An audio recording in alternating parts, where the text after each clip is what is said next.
Hello, good people of Chess24. I am currently in a somewhat despondent mood because this is take two of my wrap-up of game 10 of the World Championship match in New York because between Magnus Carlsen and Sergey Karjakin, and I just recorded a 50 minutes recap video of it in which I forgot to switch between this full screen mode and the chessboard mode. And I've shown everything really I wanted to show about this game in reasonably great detail. And I will now have to redo it from scratch because apparently not all of you will be able to follow it blindfold, which is something I probably should have considered at some point during the recording. But yeah, there you go. I'm really enjoying covering this match, but I think it's messing with my head quite a bit, and it's perhaps not surprising that I'm now making really stupid mistakes which could be avoided. Anyway, game 10. Before game 10, Magnus was trailing 5-4, and with only 2 whites to go, this game obviously assumed huge importance in the context of the match. And it was interesting to see how he will approach the opening after switching to 1d4 in game 8 and getting a playable position, but not really a position which gave him any particular advantage. So perhaps unsurprisingly, and I will not do it again, there we go, there's the board. Perhaps unsurprisingly, he went back to 1e4, which I think is a lot more comfortable for him in general. e5, knight f3, knight c6. No choco piano today. Knight f6. Sergey also sticks to his guns, unsurprisingly. d3. No repeat of the game 3 idea of playing castles and rook e1 here. It's way too dry for the match situation. Bishop c5, c3, castles. Here the main move by far is castles, which is something Magnus played on a number of occasions, has a lot of experience with this line, as does Sergey, who also faced it a great number of times with black. But Magnus decides to deviate from it and play bishop g5 here, which after h6, bishop h4, gives black the option to enter incredibly sharp positions after, let's say, g5, bishop g3. But it would have been extremely surprising considering the fact that Sergey doesn't really need to win any more games in this match. He is already leading. So the choice Sergey opted for here, bishop e7, is very natural, and also I think quite strong, because in positions where black hasn't played d7, d6 yet, this move, which unpins the knight on f6 and also allows black, as you will see in a moment, to trade some light pieces quite comfortably, is a very sensible choice. Castles, d6, knight bd2, knight h5. Black decides not to spend any time protecting against potential doubling of the c pawns by playing bishop d7, which was an option, but generally white very rarely gets much of an advantage if he takes on c6. So Sergey goes knight h5, not wasting any time on that. Bishop e7, queen e7. Knight c4, knight f4. Also a very nice square for this knight, although it probably will get chased away quite soon. Knight e3, and it was very notable that Magnus was playing very fast in the opening, and I think quite deliberately trying to put as much pressure on Sergey on the clock as possible. But here, after some thought, Sergey played queen f6, which I think is a very good move. It's a good square for the queen, but mainly it opens up the e7 square for the use of the c6 knight, and the knight belongs on e7 in these types of positions. It fights for the control over the d5 square, and generally frees up a lot of potential avenues of counterplay, including, let's say, c6 and d5. After some thought here, Magnus played g3, knight h3 check, and king h1, which is a curious choice. Knight g2 is king g2 is of course a lot more natural here. But then, if and when the knight actually departs from h3, you will have to consider the fact that bishop h3 is a check. I am actually losing my voice now. which might become an issue over the recording of this video. This is somewhat unfortunate, but what to do? King h1, knight e7 as expected, and here Magnus made a very curious next two moves, which we thought was very, very clever. Commenting on this live with Jan, because Sergey was, I think, making very sensible decisions, but he was also taking them reasonably slowly. And by playing bishop c4 here, sorry, it really is quite difficult apparently to speak non-stop for an hour and a half. Who knew? Now, by playing bishop c4 and after c6, which is a very natural move, even though the machine happily suggests black can try and expand on the queen side here, using the fact that bishop b5, rook b8 is quite decent for black. So after c6, Magnus played bishop b3.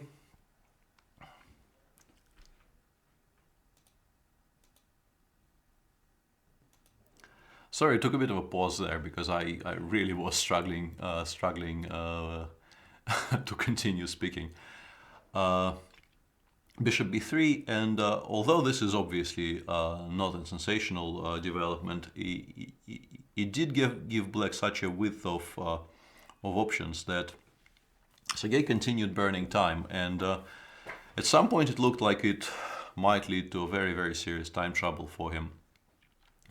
Black can, for instance, play d6, d5 here, and accepting this pawn sacrifice by taking on d5 and then taking with either knight and bishop or bishop and knight, which is slightly better, would give black a lot of counterplay. But simply replying to this by playing queen e2 was quite decent for white. But black does need to consider these things.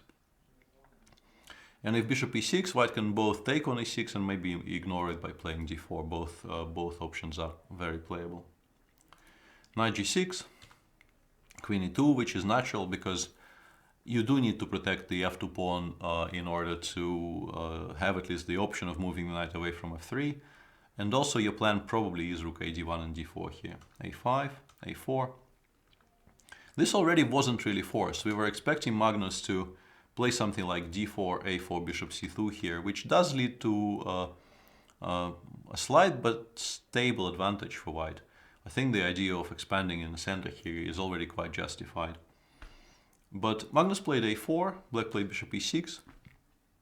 And this was the first dramatic moment of the game because bishop takes e6, which is what Magnus played, we discussed briefly on stream and said, yeah, well, this is something you need to calculate once, reject and never return to again. And just as we finished showing the audience the lines why, Magnus played that move on the board. Instead of bishop takes e6, he could still play knight bishop c2, and if black plays d5 here, takes and d4, e4, and even knight g1 is quite strong because white will eventually play f2, f3, which will lead to a large advantage to him for him. But after knight g5 takes, black's position is of course very playable, but it still is stronger than taking on e6, which should lead to either a forced draw or a position where black objectively is maybe slightly better. Takes, knight d2, played after some thought, so I don't know if Magnus has already realized it by this point or if he realized it later. The press conference did not really explain this in sufficient detail for me to work out the timeline, but this is a mistake from white, because in this position black can actually, and should, I think, considering the match situation, take on f2. Now the choice for white is very simple. He can play king g2, which after knight h4 check, which I think is what Sergey missed. It's a very nice geometrical motif, gh, queen g6, and the knight on f2 controls both h3 and h1, and black just wins. And after king g1, knight h3, king h1, knight f2, hands get shaken and everybody goes home. Or, considering the match situation, Magnus perhaps would have felt compelled to play king g1, knight h3, king g2, knight f4 check, takes, and for instance knight c2. which I think he said during the press conference is slightly better for black, and that objectively is, I think, the correct evaluation. But it's a somewhat messy position in which the fact that the center is currently closed works in white's favor, and he can maybe try, after the natural e5, to play queen g4, put one of the knights on f3, maybe the one on c2 because it's not really doing anything, then play something like king h1, rook g1, h4.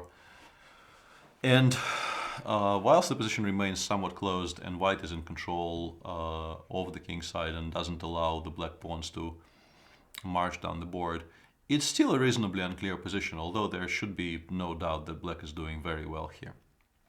But this didn't happen. Sergey played d5, and here Magnus allowed knight takes f2 for the second time, but the second one is a lot more understandable. Objectively, it leads to an even more of a forced draw than the first one, because white will no longer have the option to enter this weird position with two knights against the rook. But after queen h5, which is what Magnus played, knight takes f2, although possible, is a lot harder to calculate. Just briefly, instead of queen h5, white can play f3 here, and this leads to a position which, although not a lot better for white, at least doesn't allow for immediate forced variations which equalize on the spot. Queen h5, knight takes f2. This hasn't been played but should have been played. And here the simple first step you need to calculate is king g1, queen g5 takes, and knight h3 check, and black is just a pawn up. So you find king g2, which is not very difficult. And already here the only defense against knight g4 is queen f7. Now if queen e2, once again the same mechanic makes an immediate draw. But after king g1 it's a lot trickier. White threatens knight g4, and the only move that actually makes a draw in this position is the stunning move queen f7, f6, which creates a threat once again of queen g5 followed by knight h3 check, and king g2 and queen f7 is a draw, and if white overpresses by playing h4, trying to stop queen g5 mechanically, so to speak, black goes knight f4, queen takes f4, and the fact that queen g3 is now a threat decides the game in black's favor, actually. Instead, Sergey played knight g5, to which Magnus hurried a little bit, because the move he played leads to a very pleasant endgame, which I'm sure he was happy about, but and he played h4. Instead of it, rook a1 was even stronger, because in a certain position after knight f3, knight g4, let's say queen f7 takes, and king g1, it is very, very important for white to have the threat of rook e3 available to him. After knight h4, after h4, knight f3, white can also play knight g4, but here after queen f7 takes, and king anywhere, let's say king h2, black can play king h7, for instance, rook a1, and black is in time to play d5, d4. And the fact that rook e3 will no longer be possible means, no, sorry, not king h7, of course. This always, that actually is a tactic I want to show. King h7 loses a pawn to this fork. But instead of king h7, black can play knight e7, rook e1, and here d4. This is what I was going to show, my apologies. And white is not in time to land the rook on e3, and because of that, it's actually not that comfortable for white to unpin himself on the king side. Therefore, Magnus was forced to enter into this endgame, which is still, of course, a bit better for white, because this pawn structure is not ideal, and black will be defending it for the remainder of the game. But rook a1 was even stronger and was putting black under a lot of immediate, very serious pressure. Magnus made a somewhat weird move, rook e1 here, to which black could reply by playing rook a8, more or less forcing Magnus to play rook f1, because if you play rook e2, black takes, goes knight f4 check, takes, and the dual threat of taking the knight and playing f3 check means that white loses his extra piece immediately, and black is even maybe ever so slightly better. But black's position is so non-dynamic that winning a full tempo by driving the rook back to f1 after rook f8, the best move here probably is rook f1, is maybe even impossible to use, because the rook on f8 is a bit of an empty piece. It actually gets in the way of black centralizing his king, as you will see in the game. So Sergey played h5 to stop the idea. For instance, if you make some kind of a stupid move like rook d8 as an illustration, h5 followed by knight g4 immediately puts a lot of pressure on the e5 pawn. h5, knight f1, king f8, knight g2, king e7, rook e2, preparing the move knight f3. And here some commentators, I think, were critical of the decision not to stop knight f3, knight g5, but actually, if instead of king d6, which is what Sergey opted for, black plays rook a f8, white plays b4, and this expansion on the queen side is also quite unpleasant, and the knight on g6 really has very, very few prospects in this game. So I actually quite understand the decision to let the knight land on g5, because it's not really attacking a lot there. King d6, knight f3, rook f8 was played. You can maybe argue that starting by rook e7 and after with rook e7 and only after knight g5 deciding on the square for the a8 rook was maybe slightly more precise. But rook f8, knight g5, rook e7 is quite natural in human terms. Rook e1, rook e8, and here the knight went back. And black needs to do something with this knight on g6. One possible route was knight f8, b4 takes knight d7, but after a5 you haven't really achieved very much for your knight. And another thing that needs to be mentioned once is that c6, c5 instead of knight h8 would have been maybe a decent move strategically, but it runs into the immediate b4, and yeah, this position probably is extremely, extremely bad for black, because the white rooks suddenly become very active on the queen side. Sergey opted for knight h8, hoping to get it to f7, where it covers e5, covers g5. It's a good defensive square for the knight. And Magnus, instead of expanding on the queen side, once again with the same plan, which leads to a very stable advantage for white, but I'm not sure if it's possible to make a lot of progress on the queen side from here. Decided to open up the center by playing d4, takes, knight takes, d4, g6. And in this position, we almost always will end up exactly with the structure we will see in the game. But Magnus first decided to check if the idea of rook e3, rook f3 will force Sergey to make some mistakes. Knight f7. Unfortunately for white, the immediate rook f3 runs into knight e5, rook f6, rook f7, which just in time trades off this invading rook, and black is fine. So Magnus played e5 check, king d7, rook f3, knight h6. If black plays c5, knight b3, b6 here, it sort of improves his structure on the queen side. But even here, after something like this, black is nowhere near equality anyway. And knight h6 was preferred to it by Sergey, rook f6, rook g7, b4. This is the structure I was talking about, takes, takes. And here, first black needs to drive the rook away from f6, because if he makes a natural move knight f5, he probably will have to resign very soon, because there's just no good defense against knight c5 check, and after b6, a5, the knight will land on c5 very soon, and the pawn on e6 will quite possibly fall, or the one on g6 if black decides to play rook g7 somewhere. Therefore, knight g8, rook f3, knight h6. At least locking down the f-file, bringing the knight over to f5, knight b3. And this is the penultimate phase of the game, so to speak. The structure has settled. And black would very much like to get some counterplay with g6, g5, but it's almost always impossible. For instance, these two moves are very natural, and here g5 quite clearly loses to knight e6, rook f5. And white's plan here is very likely connected with some ideas of expanding on the queen side and playing b4, b5. Therefore, Sergey finds a very decent, I think, idea of finishing his king march by landing his king on a7, where it's hidden away from the potential opening of the c-file. And more importantly, if in positions like this, like rook d6, rook d3, rook c7, already here white can play b5, but black takes, plays rook e7, then this rook might go to c6, the other one might go to c7. This is exactly the type of a setup which will be extremely difficult to shift. Therefore, the immediate b5 is not really giving white much at all, and it has to be very carefully prepared. Which is what Magnus proceeds to do. He played rook a3, black played knight d4, but after rook d1 the knight had to go back because knight b5, rook f3 is unthinkable. Allowing the rook to f6 would be a huge mistake.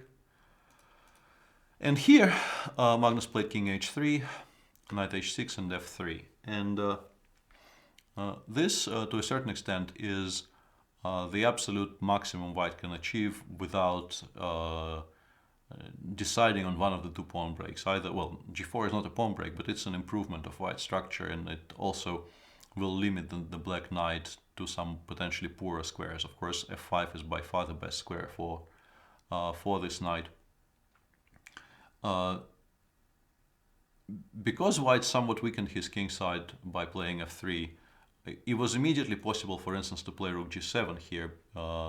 And if white plays, white plays g4, g5 actually creates a lot of counterplay on the king side. But white can continue waiting here, and for instance, in this position, perhaps it makes a lot of sense for black to do something very drastic, to play b6.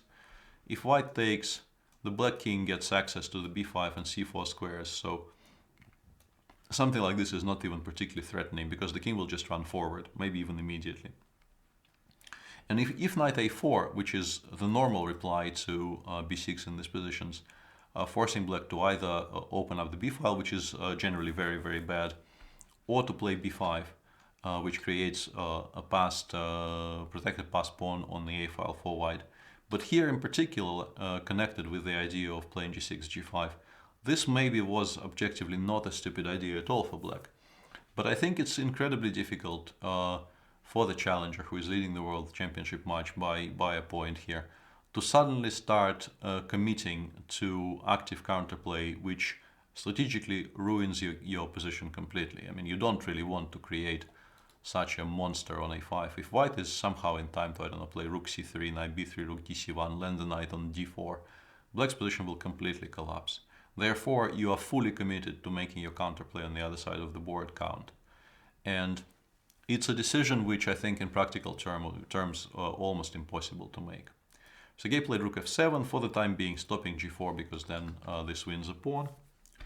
Magnus, for the first time in this game, improved the position of his rook a little bit. Sergey played rook h7 here, somewhat curiously deciding not to repeat with knight h6, although knight h6 once again was a playable option here. But he settled on this type of a setup, perhaps believing that it cannot be exploited. And this was maybe the beginning of his downfall, because it turns out that with the rook on h7, holding this position is extremely difficult. Magnus played rook b3, and in this position it turns out that it's quite hard for black to make moves, because one rook needs to stay on the 7th to make sure that b5 doesn't come with a great amount of tempi. Black needs to take on b5 and then have a move to play something to the c file, and if b7 is hanging, this will not be possible. And because of that, his options are severely limited. Sergey played rook e7, and already in this position b5 is actually quite promising. But Magnus very impressively realized that he can probably improve his position even further, because it seems that Sergey is now committed to this type of setup, and then it's quite safe for him to do what he's done in the game. He played rook g3, rook h8 and rook b1. And rook h7 here, which is what Sergey played, is arguably the decisive mistake of the game. And Sergey even mentioned the move he should have made here, knight h6. After this, if you play b5, black is in time to take and play rook c8, which is, as I've already described, is the setup black should be aiming for, making sure that rook b5, b6 is impossible because the knight on c5 is hanging, and then hoping to play rook c6, maybe even rook ec7 later. And if white plays g4, which is what Magnus suggested after the game during the press conference, then knight f7 actually creates counterplay against the e5 pawn, g6, g5 becomes an idea later. So this becomes quite sharp and actually gives black decent chances of a lot of simplification on the king side. And had Sergey played knight h6 here, it's not immediately obvious if white has any way to drastically improve further. But after rook h7, Magnus immediately pounced. He played b5, cb5, rook b5. And suddenly there's really no satisfactory defense against a very simple threat of rook b5, b6. And the pawn on a6 is just not going to be defended in any kind of satisfactory fashion here. Sergey was also running somewhat short on time, so he went for a desperate gamble, just giving the e6 pawn up. And with this move, they made the time control. And this position now is technically winning for white, although precision still is required. Magnus played knight f4, rook c7. And here the machine suggests that instead of knight d5, which is what Magnus played, rook takes g6, connected with the idea of meeting rook d3, knight d3, rook c3 with simply rook f6, and then the knight will go to, well, any square because the pawn on f3 will be protected, or rook c1, and here both knight takes h5 and knight e2 are, according to the all-seeing eye of the machine, reasonably safely winning for white. But perhaps Magnus felt that this was unnecessarily messy, and it's also possible that he underestimated that in this position he doesn't actually give mate on the queen side. Black plays king b8, knight b5, and in this position black has to wait for one more move, because if he takes rook f3, a6 is just more or less mate. White just break through on the queen side, and the a pawn is way too strong. But after king c8, white actually needs to make two only moves to win. They are not difficult moves, but still it's a position in which suddenly one mistake will rob you of a well-deserved full point. Rook takes g6, rook takes f3, and king g2 are those two moves, and Magnus, after some thought, settled on them, and this position is still winning, although Sergey could have mounted a slightly more resilient defense. If you play rook e3 here, white plays e6, creating a threat of mate on g8, king d8, and now rook g5 simply collects everything. The pawn on d4 falls, and black will have to resign soon. Rook b3 is the correct move here. White needs to enter this rook endgame. And in this position, although the position is mathematically winning for white, it was a lot more challenging, considering that this is the final time control, and Magnus had about 7 minutes left, and I think it was important to create a position in which you could at least envisage black making a draw somehow. It was a lot better, instead of rook e3, in practical terms, to play king c7, rook takes d4, rook b5, and now this forced sequence happens. e6 takes, e7, rook e5, rook d5, takes and takes. I checked this a little bit with the machine, because I have seen during our live coverage that the supercomputers start giving this +10, which is generally a good sign for white, that he should be winning quite easily. But still, king c6, for instance, and you start running the b pawn down the board, and some precision will be required from white here, although I think check king c5 and rook h8, b5, rook b8 is comfortable enough, because black can never really threaten to exchange rooks and trying to liquidate into some kind of a queen ending, because the white pawns are just too far already, and there will never be time for that. So some kind of a position like this is, I think, quite trivially winning for white in the end. But it was still, from a practical standpoint, a better choice than this position, which is what Sergey went for, rook h6, king f3. And with the rook on the fifth, eventually landing on g5, there's just no counterplay for black. White, if he wants to, can even play g4 almost at his leisure in most positions and win even that.